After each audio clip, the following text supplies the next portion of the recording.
tension flying aboard the space shuttle. The main engines fire, then with a powerful jolt, the solid rocket motors ignite. The acceleration and intense pull of gravity during ascent is tremendous, but when the main engines cut off and the shuttle reaches orbit, the crew enter a totally new environment. And in this weightless environment, about 3/4 of first-time space travelers feel ill.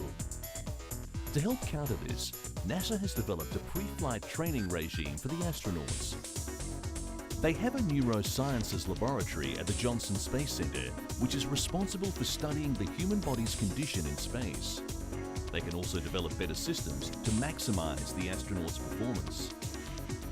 Shuttle missions lasted normally for about 10 days, but if staying on the International Space Station, they are months long. This is when it becomes critical that the effects of the weightless environment are minimized. It becomes even more important when we consider trips to Mars and beyond, which means traveling in low or no gravity for months or even years.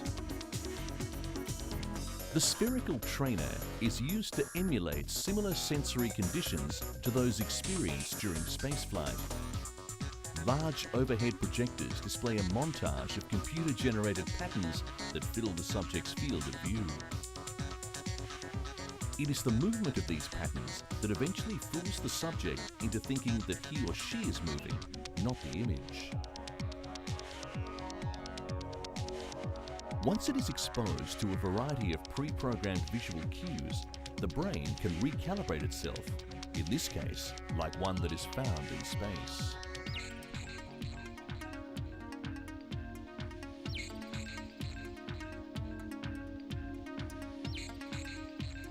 The human body is very versatile and adaptable, being capable of conforming to many environments, even space.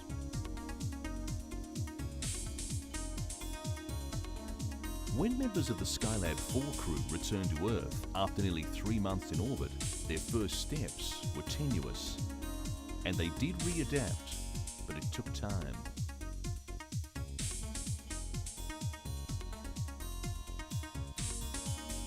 Today, when astronauts return from space, they undergo evaluations so that researchers can better understand this process. Over the next decade, this research will be critical in better preparing man's long-term commitment to space.